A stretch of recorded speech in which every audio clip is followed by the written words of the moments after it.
নমস্কার, আমি চন্দ্রা। আমার এই গল্প পাঠে মৌ চ্যানেলটি যদি আপনাদের ভালো লেগে থাকে তাহলে অবশ্যই লাইক, শেয়ার ও সাবস্ক্রাইব করে পাশে থাকবেন এবং অবশ্যই আপনাদের মূল্যবান মতামত কমেন্টের মাধ্যমে আমাকে জানাবেন। আজকের নিবেদন শ্রদ্ধেয় বিভূতিভূষণ বন্দ্যোপাধ্যায়ের পথের পাঁচালী উপন্যাসের মাটির ভেপু। সকালবেলা 8টা কি 9টা। হরিহরের পুত্র আপন মনে রোয়াকে বসিয়া খেলা করিতেছে। তাহার একটা ছোট টিনের বাক্স আছে, সেটার ডালা ভাঙা। বাক্সের সমুদয় সম্পত্তি সে উপুর করিয়া মেঝেতে ঢালিয়াছে। একটা রং উঠা কাঠের ঘোড়া, 4 পয়সা দামের একটা টোল খাওয়া টিনের ভেপু বাঁশি, গোটাকত কড়ি, এগুলি সে মায়ের অজ্ঞাতসারে লক্ষ্মী পূজার কুড়ির চুপড়ি হইতে খুলিয়া লইয়াছিল ও পাছে কেহ টের পায় এই ভয়ে সর্বদা লুকাইয়া রাখে। একটা 2 পয়সা দামের পিস্তল, কতগুলি শুকনো নাটা ফল। দেখিতে ভালো বলিয়া তাহার দিদি কোথা হইতে অনেকগুলি কুড়াইয়া আনিয়াছিল।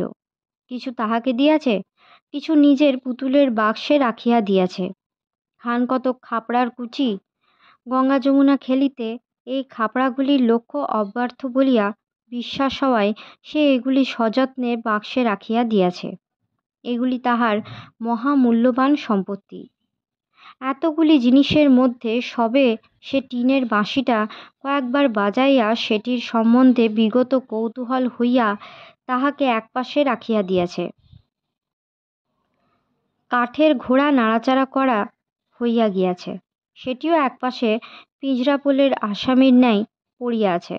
বর্তমানে সে গঙ্গা যমুনা খেলিবার খাপড়াগুলিকে হাতে লইয়া মনে মনে দাওয়ার উপরে গঙ্গা যমুনার ঘর আঁকা কল্পনা করিয়া চোখ বুজিয়া খাপড়া ছুঁড়িয়া দেখিতেছে তা ঠিক হইতেছে কিনা। এমন সময়ে তাহার দিদি দুর্গা উঠানের কাঁঠালতলা হইতে ডাকিল, অপু, ও অপু। সে এতক্ষণ বাড়ি ছিল না, কোথা হইতে এইমাত্র আসিল। তাহার স্বর একটু সতর্ক মিশ্রিত। মানুষের গলার আওয়াজ পাইয়া অপু কলের পুতুলের মতো লক্ষ্মীর চুপড়ির কড়িগুলি তাড়াতাড়ি লুকাইয়া ফেলিল। পরে বলিল, কি রে দিদি? দুর্গা হাত নাড়িয়া ডাকিল, আয় এদিকে, শোন। দুর্গার বয়স 10-11 বৎসর হইল। গড়ন পাতলা পাতলা, রং অপুর মতো অতটা ফর্সা নয়, একটু চাপা। হাতে কাঁচের চুড়ি, পরনে ময়লা কাপড়, মাথার চুল রুক্ষ, বাতাসে উড়িতেছে। মুখের গড়ন মন্দ নয়, অপুর মতো চোখগুলি বেশ ডাগর ডাগর। অপু রোয়াক হইতে নামিয়া কাছে গেল, বলিল, কি রে? দুর্গার হাতে একটা নারিকেলের মালা, সেটা সে নিচু করিয়া দেখাইল। কতগুলি কচি আম কাটা। সুর নিচু করিয়া বলিল, মা ঘাট থেকে আসেনি তো?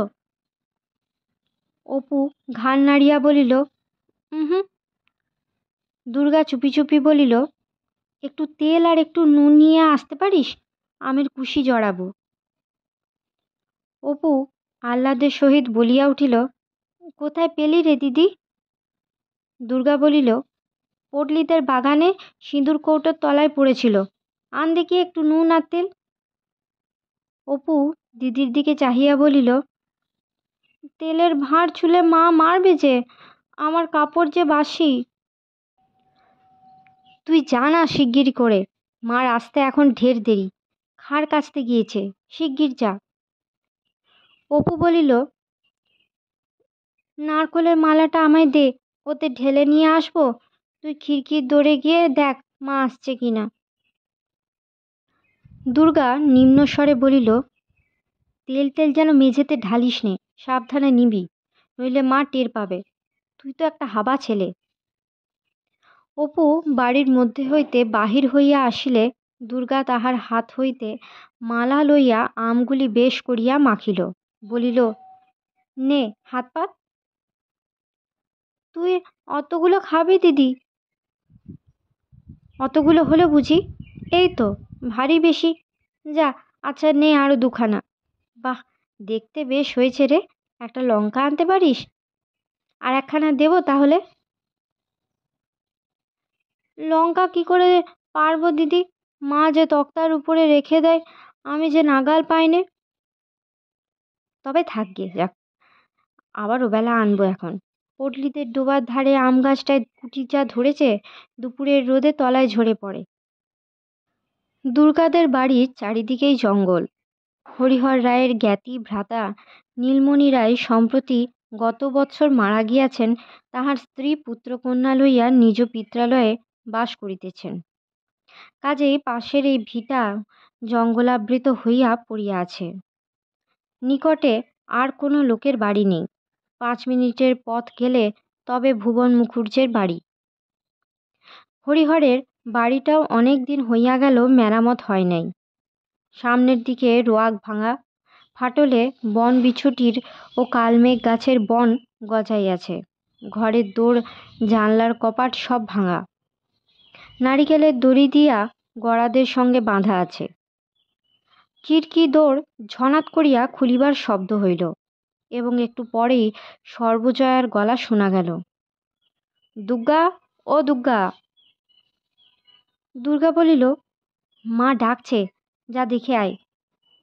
ওখানা খেয়ে যা, মুখে যে নুনের গুঁড়ো লেগে আছে, মুছে ফেল। মায়ের ডাক আর একবার কানে গেলেও দুর্গার এখন উত্তর দিবার সুযোগ নাই। মুখ ভর্তি। সে তাড়াতাড়ি জারানো আমের চাকলাগুলি খাইতে লাগিল। পরে এখনো অনেক অবশিষ্ট আছে দেখিয়া কাঁঠাল গাছটার কাছে সরিয়া গিয়া গুঁড়ির আড়ালে দাঁড়াইয়া সেগুলি গোগ্রাসে গিলিতে লাগিল।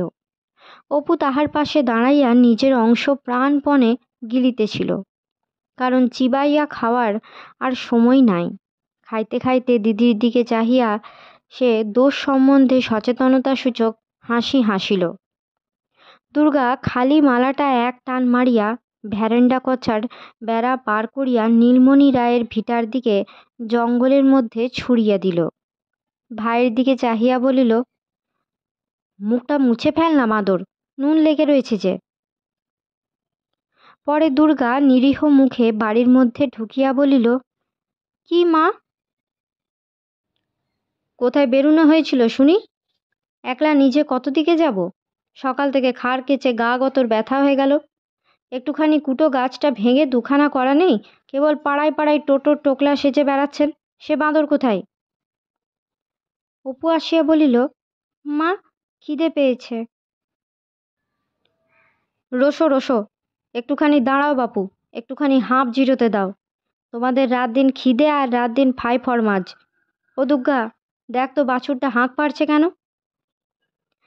খানিকটা পরে সর্বজয়া রান্নাঘরের দাওয়ায় বঁটি পাতিয়া শশা কাটিতে বসিল। অপু কাছে বসিয়া পড়িয়া বলিল, আর একটু আটা বের করো না মা, মুখে বড্ড লাগে। দুর্গা নিজের ভাগ হাত পাতিয়া লইয়া সংকুচিত সুরে বলিল, চাল ভাজা আর নেই মা। অপু খাইতে খাইতে বলিল, উহ, চিবানোই যায় না, আম খেয়ে দাঁত টোকে। দুর্গার ভ্রুকুটি মিশ্রিত চোখ টেপায় বাধা পাইয়া তাহার কথা অর্ধপথেই বন্ধ হইয়া গেল। তাহার মা জিজ্ঞাসা করিল, আম কোথায় পেলি? সত্য কথা প্রকাশ করিতে সাহসী না হইয়া অপু দিদির দিকে জিজ্ঞাসাসূচক দৃষ্টিতে চাহিল। সর্বজয়া মেয়ের দিকে চাহিয়া বলিল, তুই ফের এখন বেরিয়েছিলি বুঝি? দুর্গা বিপন্ন মুখে বলিল, ওকে জিজ্ঞাসা করো না মা, আমি এই তো এখন কাঁঠাল তলায় দাঁড়িয়ে, তুমি যখন ডাকলে তখন তো। স্বর্ণ গোয়ালিনী গায়ে দুহিতে আসায় কথাটা চাপা পড়িয়া গেল। তাহার মা বলিল, যা, বাছুরতে ধরগে যা, ডেকে ডেকে সারা হলো, কমলে বাছুর ওসন্ন, এত বেলা করে এলে কি বাঁচে? একটু সকাল করে না এলে এই তেতপ্পর পর্যন্ত বাছুর বাঁধা। দিদির পেছনে পেছনে অপুও দুধ দোয়া দেখিতে গেল। সে বাহির উঠানে পা দিতেই দুর্গা তাহার পিঠে দুম করিয়া নির্ঘাত এক কিল বসাইয়া দিয়া কহিল, লক্ষ্মী ছাড়া বাঁদর। পরে মুখ ভেঙাইয়া কহিল, আম খেয়ে দাঁত টোকে গিয়েছে, আবার কোনোদিন আম দেব খেয়েও, ছাই দেব। এই ওবেলায় পটলিদের কাঁকুরতলির আম কুড়িয়ে এনে ঝরাবো। এত বড় বড় গুটি হয়েছে, মিষ্টি যেন গুড়। দেবো তোমায়, খেয়েও এখন। হ্যাঁ, হাবা একটা কোথাকার, যদি এতটুকু বুদ্ধি থাকে। দুপুরের কিছু পরে হরিহর কাজ সারিয়া বাড়ি ফিরিল। সে আজকাল গ্রামের অন্নদা রায়ের বাটিতে গোমস্তার কাজ করে। জিজ্ঞাসা করিল, অপুকে দেখছি নে? সর্বজয়া কহিল, অপু তো ঘরে ঘুমোচ্ছে। দুর্গা বুঝি? সেই খেয়ে বেরিয়েছে। সে বাড়ি থাকে কখন? দুটো খাওয়ার সঙ্গে যা সম্পর্ক। আবার সেই খিদে পেলে তবে আসবে। কোথায় কার বাগানে, কার আমতলায় জামতলায় ঘুরছে এই চৈত্র মাসের রোদ্দুরে। ফের দেখো না এই জ্বরে পড়ল বলে। অত বড় মেয়ে, বলে বোঝাবো কত? কথা শোনে না, কানে নেই।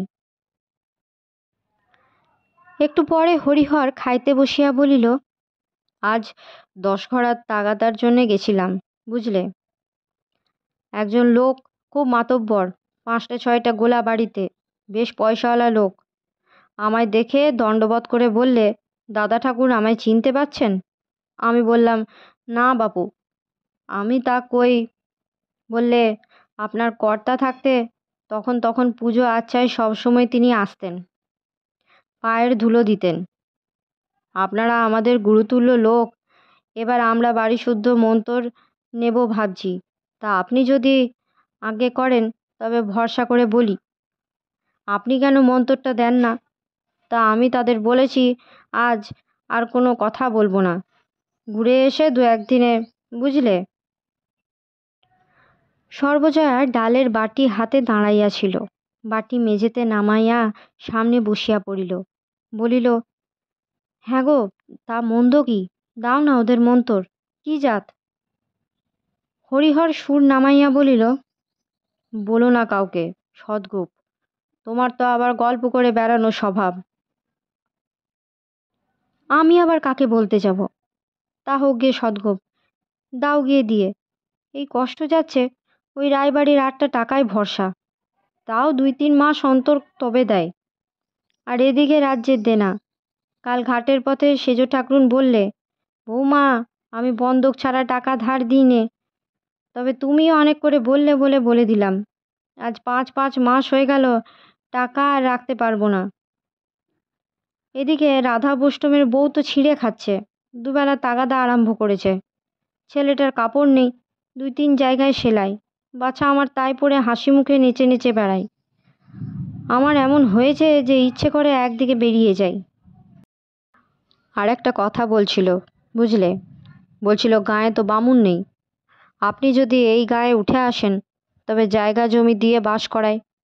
গায়ে 1 ঘর বামুন বাস করানো আমাদের বড্ড ইচ্ছে। তা কিছু ধানের জমি টমি দিতেও রাজি। পয়সার তো অভাব নেই। আজকাল চাষাদের ঘরে লক্ষ্মী বাঁধা। ভদ্রলোকেরই হয়ে পড়েছে হা ভাত জো ভাত। আগ্রহে সর্বজয়ার কথা বন্ধ হইবার উপক্রম হইল এক্ষুনি। তা তুমি রাজি হলে না কেন? বললেই হতো যে আচ্ছা আমরা আসবো। ওরকম একটা বড় মানুষের আশ্রয় এ গায়ে তোমার কাছে কি আছে? শুধু ভিটে কামড়ে পড়ে থাকা। হরিহর হাসিয়া বলিল, পাগল, তখনই কি রাজি হতে আছে? ছোট লোক, ভাববে ঠাকুরের হাঁড়ি দেখছি শিখেই উঠেছে। হুম, ওতে খেলো হয়ে যেতে হয়, তা নয়। দেখি একবার চুপি চুপি মজুমদার মহাশয়ের সঙ্গে পরামর্শ করে। আর এখন ওঠ বললেই কি ওঠা চলে? সব বেটা এসে বলবে টাকা দাও, নইলে যেতে দেবো না। দেখি পরামর্শ করে কীরকম দাঁড়ায়। এই সময়ে মেয়ে দুর্গা কোথা হইতে পা টিপিয়া টিপিয়া আসিয়া বাহিরের দুয়ারে আড়াল হইতে সতর্কতার সহিত একবার উঁকি মারিল এবং অপর পক্ষ সম্পূর্ণ সজাগ দেখিয়া ওধারে পাঁচিলের পাশ বাহিয়া বাহির বাটির রোয়াকে উঠিল। দালানের দুয়ার আস্তে আস্তে ঠেলিয়া দেখিল উহা বন্ধ আছে। এদিকে রোয়াকে দাঁড়ানো অসম্ভব, রৌদ্রের তাপে পা পুড়িয়া যায়। কাজেই সে স্থান হইতে নামিয়া গিয়া উঠানের কাঁঠাল তলায় দাঁড়াইল। রৌদ্রে বেড়াইয়া তাহার মুখ রাঙা হইয়া উঠিয়াছে। আঁচলের খুঁটে কি কতগুলো যত্ন করিয়া বাঁধা। সে আসিয়াছিল এই জন্য যে যদি বাহিরের দুয়ার খোলা পায় এবং মা ঘুমাইয়া থাকে তবে ঘরের মধ্যে চুপি চুপি ঢুকিয়া একটু শুইয়া লইবে। কিন্তু বাবার, বিশেষত মার সামনে সম্মুখ দুয়ার দিয়া বাড়ি ঢুকিতে তাহার সাহস হইল না। উঠানে নামিয়া সে কাঁঠাল তলায় দাঁড়াইয়া কি করিবে ঠিক করিতে না পারিয়া নিরুৎসাহভাবে এদিক ওদিক চাহিতে লাগিল। পরে সেখানেই বসিয়া পড়িয়া আঁচলের খুঁট খুলিয়া কতগুলি শুকনো বড়া ফলের বিচি বাহির করিল। খানিক্ষণ চাহিয়া থাকিয়া সে আপন মনে সেগুলি গুনিতে আরম্ভ করিল। 1, 2, 3, 4, 26টা হইল। পরে সে 2-3টা করিয়া বিচি হাতের উল্টা পিঠে বসাইয়া উঁচু করিয়া ছুঁড়িয়া দিয়া পরে হাতের সোজা পিঠ পাতিয়া ধরিতে লাগিল। মনে মনে বলিতে লাগিল, অপুকে এইগুলা দেব, আর এইগুলা পুতুলের বাক্সে রেখে দেব। কেমন বিচিগুলো তেল চুকচুক করছে, আজই গাছ থেকে পড়েছে। ভাগ্যিস আগে গেলাম, নইলে সব গরুতে খেয়ে ফেলে দিত। ওদের রাগী গাইটা একেবারে রাক্ষস, সব জায়গায় যাবে। সেবার কতগুলো এনেছিলাম, আর এইগুলো নিয়ে অনেকগুলো হলো। সে খেলা বন্ধ করিয়া সমস্ত বিচি আবার সযত্নে আঁচলের খুঁটে বাঁধিল। পরে হঠাৎ কি ভাবিয়া রুক্ষ চুলগুলি বাতাসে উড়াইতে উড়াইতে মহা খুশির সহিত পুনরায় সোজা বাটির বাহির হইয়া গেল। আজকের মতো গল্প পাঠ এই পর্যন্ত। পরবর্তী অংশ নিয়ে আসবো পরবর্তী ভিডিওতে। সকলে ভালো থাকবেন, সুস্থ থাকবেন এবং পাশে থাকবেন। নমস্কার।